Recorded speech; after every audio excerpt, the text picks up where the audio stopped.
রমজান মাস শুধু রোজা, ইবাদত ও তাকওয়ার মাসই নয়, ইসলামের ইতিহাসে এই মাসে ঘটেছে বহু গুরুত্বপূর্ণ ও যুগান্তকারী ঘটনা, যা মুসলিম উম্মাহর জন্য দিকনির্দেশনা ও প্রেরণার উৎস। নিচে রমজান মাসে সংঘটিত প্রধান ইসলামিক ঘটনাগুলো বিস্তারিতভাবে তুলে ধরা হল। ১. কুরআন নাইলের সূচনা, শবে কদর।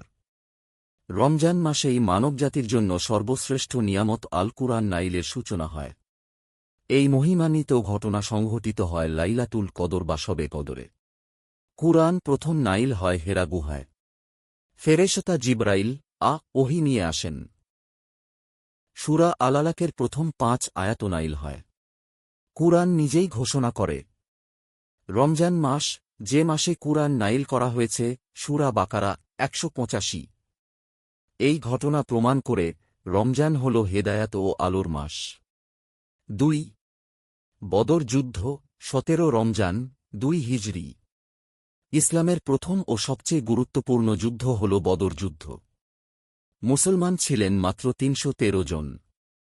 শত্রুপক্ষ কুরাইশ ছিল প্রায় ১,০০০ জন। যুদ্ধ সংঘটিত হয় ১৭ রমজান। আল্লাহর বিশেষ সাহায্যে মুসলমানরা বিজয় লাভ করেন। এই যুদ্ধ প্রমাণ করে, সংখ্যা নয়, ঈমানী প্রকৃত শক্তি। ৩. মক্কা বিজয়, ২০ রমজান, ৮ হিজরি। ২০ রমজানে সংঘটিত হয় ঐতিহাসিক মক্কা বিজয়। নবী প্রায় ১০,০০০ সাহাবী নিয়ে মক্কায় প্রবেশ করেন। কোনো বড় রক্তপাত ছাড়াই মক্কা বিজয় হয়। কাবা শরীফ থেকে ৩৬০টি মূর্তি অপসারণ করা হয়। সাধারণ ক্ষমা ঘোষণা করা হয়, এদেন শত্রুদের জন্য। এটি ছিল ক্ষমা, দয়া ও ইসলামের চূড়ান্ত বিজয়ের দিন। ৪.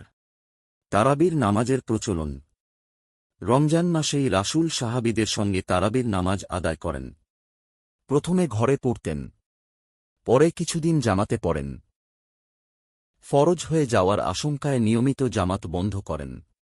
পরে খলিফা উমর এর সময় তারাবি জামাতে চালু হয়। তারাবি হল রমজানের বিশেষ নফল ইবাদত।